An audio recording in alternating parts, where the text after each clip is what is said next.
नमस्ते, शुभ दोपहर और स्वागत है। इस सम्मेलन में हम दो सार्वभौमिक कानूनों का अध्ययन करेंगे जो संपूर्ण प्रकृति को नियंत्रित करते हैं, अष्टक का नियम और एंट्रोपी का नियम।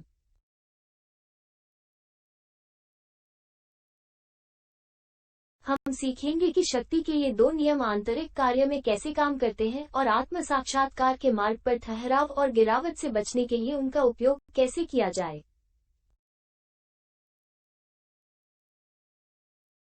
ऑक्टेव्स का नियम हमें सिखाता है कि बल के नियम कैसे काम करते हैं। ये हमें चढ़ना भी सिखाता है। ये हमें दिखाता है कि हम कहाँ रुकते हैं, क्यों और कैसे अंतिम लक्ष्य तक चढ़ते रहना है। अष्टक के इस नियम को ध्वनि धारा या जीवन धारा के नाम से भी जाना जाता है।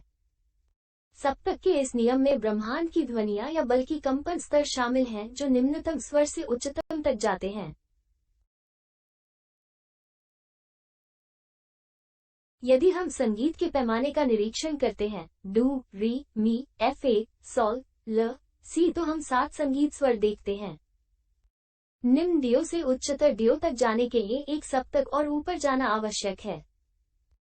इस पैमाने को हम जीवन की धारा कहेंगे, जिसमें सभी मनुष्य प्रत्यक्ष रूप से शामिल हैं, साथ ही इसके अधीन भी हैं। संगीतमय पैमाने पर गाना शुरू करते समय डू, री, मी, जब हम मी पर पहुंचते हैं तो हमें नोट्स मी और फा के बीच पहला विराम मिलता है। फिर हम देखते हैं कि निम्नलिखित 3 नोट एफ ए, सॉल, ल एक साथ चलते हैं, लेकिन एल ए पर पहुंचने पर हमें ल और सी के बीच दूसरा विराम मिलता है। एसआई नोट पर जाने पर हम देखते हैं कि यह स्वतंत्र है और हम एसआई और उच्चतर डू के बीच तीसरा विराम पाएंगे। इसका तात्पर्य यह है कि हमें संगीत के पैमाने पर 3 विराम मिलेंगे। यही बात हमारे जीवन की सभी घटनाओं के साथ घटित होती है। हम इसे हमारे द्वारा शुरू किए गए व्यवसाय या प्रोजेक्ट के आसपास देख सकते हैं।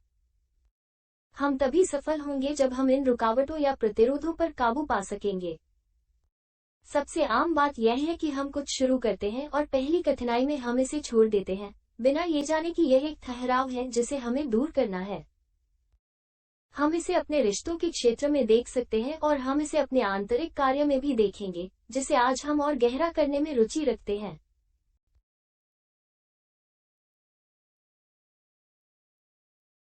मान लीजिए कि जब कोई व्यक्ति पैदा होता है तो उसे हम पहला झटका कहेंगे। जन्म लेते समय और पहली सांस लेते समय, जब चिंगारी नए शरीर से जुड़ती है और जीवन प्रवेश करती है, तब हमारे पास पहले 3 संगीत नोट्स डू, री और मी का अधिकार होता है। ये भौतिक शरीर, महत्वपूर्ण शरीर और आत्मा के सिद्धांत नोट मी द्वारा दिए गए कि समतुल्य हैं, एक व्यक्तित्व के साथ जिसके माध्यम से हम भौतिक दुनिया में बातचीत करते हैं। हम पैदा होते हैं, बढ़ते हैं, प्रजनन करते हैं, बूढ़े होते हैं और बिना किसी वास्तविक उद्देश्य के मर जाते हैं। सारी मानवता तब तक इसी में रहेगी जब तक उसे ऐसा कुछ नहीं मिल जाता जो उसे इस प्रथम विराम पर काबू पाने की अनुमति दे। जिस क्षण आप एमआई पर पहुंचते हैं, या तो आप ऊपर जाना जारी रखते हैं या आप शुरुआती बिंदु पर लौट आते हैं। अंतिम स्थिति में एंट्रोपी कानून हमें कब्रिस्तान में बराबर कर देगा और हमें बार बार लौटना होगा जब तक कि हम कानून द्वारा हमारे पास मौजूद 108 भौतिक शरीरों को समाप्त नहीं कर देते। उत्पत्ति की पुस्तक में देखे गए तथाकथित तीसरे दिन के पुरुषों को अस्तित्व से मोहित, सम्मोहित और यहाँ तक कि उनके अस्तित्व का कारण जानने के बिना देखते हैं।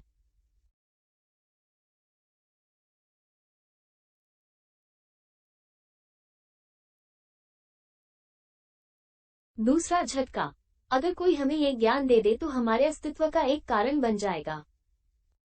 यहाँ वाक्यांश है, हजारों में से जो मुझे खोजते हैं, एक मुझे पाता है। एक बार ज्ञान प्राप्त हो जाने पर हमारे लिए 2 रास्ते खुले होते हैं। हम इसका अभ्यास करते हैं और आगे बढ़ते रहते हैं, या हम इसका अभ्यास नहीं करते हैं और हम इसे एक विश्वास में बदल देते हैं। यहाँ वाक्यांश है, हजारों में से जो मुझे ढूंढते हैं, एक मेरा अनुसरण करता है।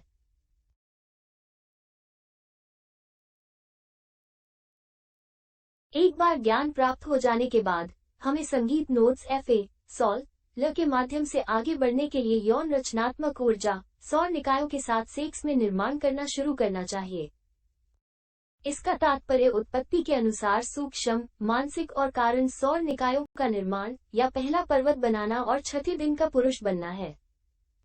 भगवान की छवि और समानता में बने मनुष्य सच्चे पुरुष, लेकिन फिर भी भगवान नहीं।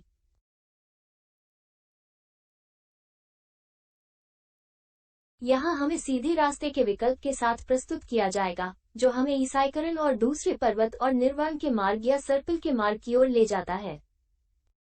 जो लोग सही रास्ता चुनते हैं वे अपनी मानवीय आत्मा को मूर्त रूप देते हैं और अपनी दिव्य आत्मा से जुड़ते हैं, जिसे आदर्श विवाह के रूप में जाना जाता है।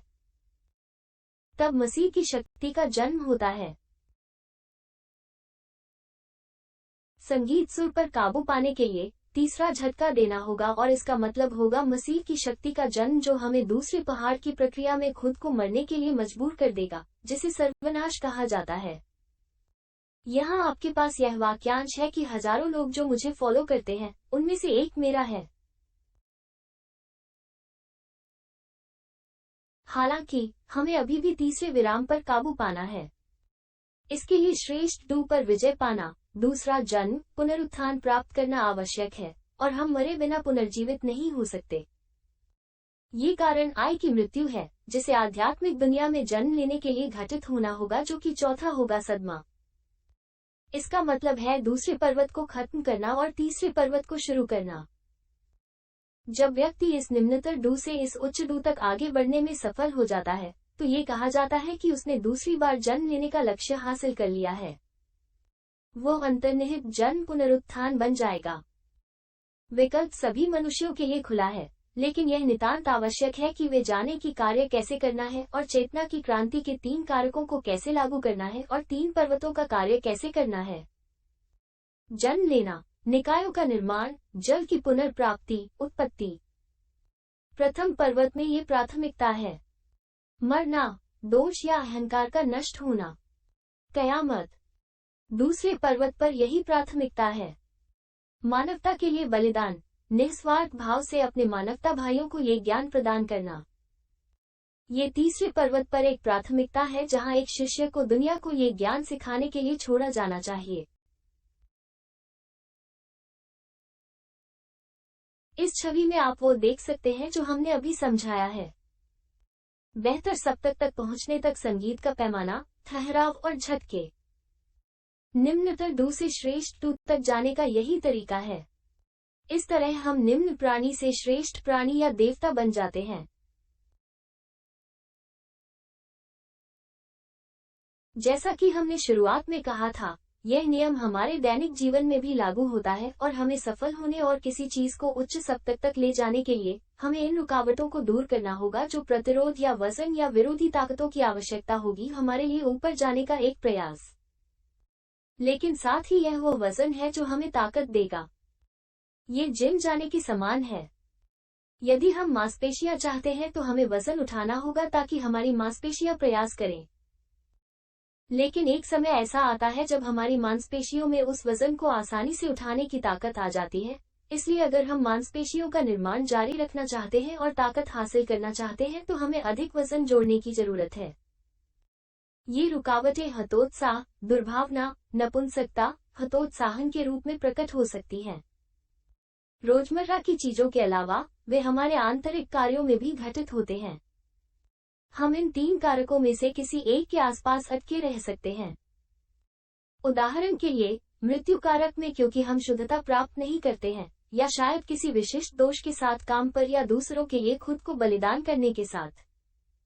महत्वपूर्ण बात यह है कि हम इसे पहचान सकते हैं और मृत्यु के साथ उस समय प्रकट होने वाले दोषों को खत्म करने के लिए काम कर सकते हैं।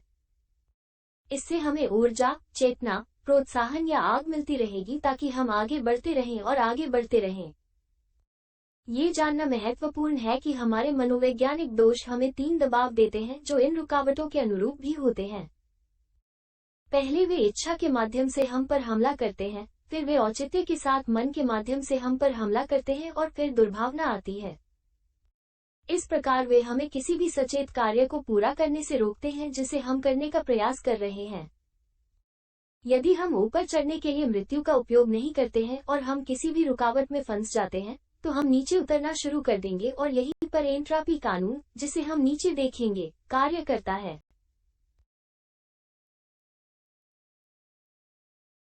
एंट्रोपी का नियम। इस कानून को समानीकरण कानून भी कहा जाता है। उदाहरण, यदि हम गर्म पानी से भरे एक बर्तन को ठंडे पानी से भरे दूसरे बर्तन के बगल में रखते हैं, तो हम देखते हैं कि एंट्रॉपी कैसे अवक्षेपित होती है, गर्मी और ठंड का आदान प्रदान होता है। अंततः दोनों बराबर ही रहते हैं।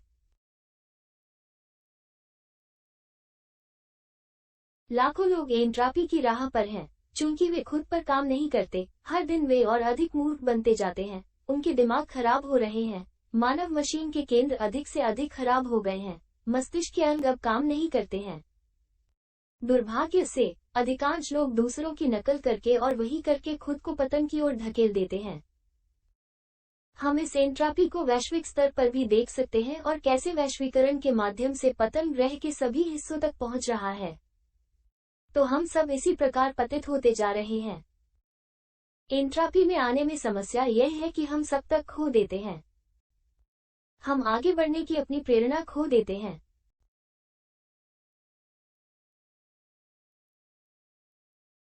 अंततः एक दिन ऐसा आता है जब एंट्रोपी का कानून उन सभी को टार्टस में भस्म कर देता है।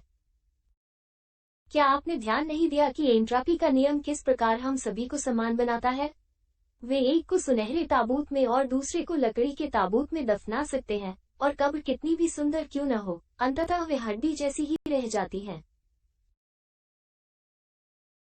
सभी चीजें एंट्रॉपी कानून के तहत चिन्हित हैं। ये हर चीज में पाई जाती है।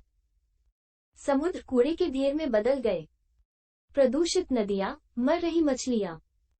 स्मॉग से प्रदूषित हुआ वातावरण। धरती के फल मिलावटी। एंट्रॉपी के नियम को देखें जो हर चीज को पतन और क्षय की ओर ले जाता है।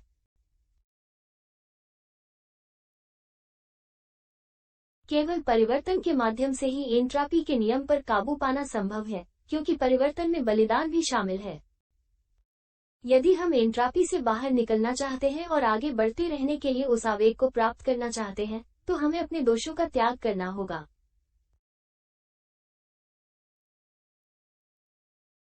उदाहरण के लिए, यदि हम क्रोध का त्याग कर दें तो नम्रता का अनमोल रत्न प्रकट हो जाता है। यदि हम धन की इच्छा को त्याग दें तो हमारे अंदर परोपकारिता का जन्म होगा।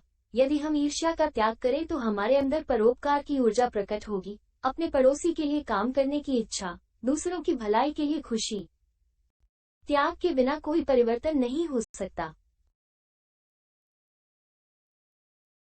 उस व्यक्ति के लिए भी जो अपने यौन आवेगों का त्याग करता है, उस ऊर्जा का परिणाम अस्तित्व के अस्तित्वगत निकायों का निर्माण है।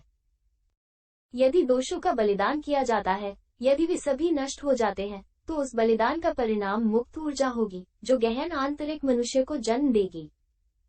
इस तरह हम पतित एंट्रॉपी से बच सकते हैं। लोग वास्तव में बलिदान देना नहीं चाहते। वे नहीं समझते कि बलिदान क्या है। लोग अपने सुखों का त्याग करने को तैयार हैं, यहाँ तक कि अपनी बुराइयों और धन का भी। वे सब कुछ त्याग देंगे, लेकिन अपने कष्टों और पीड़ाओं का नहीं। वे उनसे बहुत प्यार करते हैं। यदि आप भावनाओं का त्याग करके शुरुआत करते हैं तो आप एंट्रोपी कानून पर काबू पाने के लिए एक बड़ा कदम उठा सकते हैं। ये जानना बहुत दिलचस्प है कि जब हम आय को खिलाने से इनकार करते हैं तो हम पीड़ित होते हैं। हालांकि आय को न खिलाने से होने वाले दर्द का अनुभव करने से इनकार करना हमारे लिए मुश्किल है। और जब तक हम उस पीड़ा को खत्म नहीं कर लेते, अंत में हम फिर से स्वयं को खिलाना समाप्त कर देंगे। हम अपना कोई भी काम खो देंगे। देर सवेर शक्ति नष्ट हो जाती है, हम एंट्रॉपी में गिर जाते हैं। यदि हम दुख को समाप्त कर दें तो कभी भी एंट्रॉपी में गिरने का कोई रास्ता नहीं है, क्योंकि हम खुशी की राह पर हैं। दुख के बारे में कभी मत सोचो। लोग अपने अनुभवों को अपने कष्टों पर आधारित करते हैं। कड़वाहट में क्या हुआ, उन्हें याद करके आनंद लेते हैं। वे कहते हैं, मैं जो हूँ वो बनने के लिए सड़क पर ऐसी चीजों से गुजरा। वे उन्हें याद करना महत्वपूर्ण महसूस करते हैं। अपने कष्टों का त्याग करें। अपने भीतर से उस अहंकार को मिटा दें जिसने उन्हें उत्पन्न किया है, क्योंकि अहंकार के कष्ट को मिटाना ही होगा। अंत में ये जानना अच्छा है कि मानवता के लिए बलिदान हमें प्रेरणा देता है और हमारे आंतरिक कार्य में आगे बढ़ने के लिए हृदय के गुणों को उत्पन्न करता है।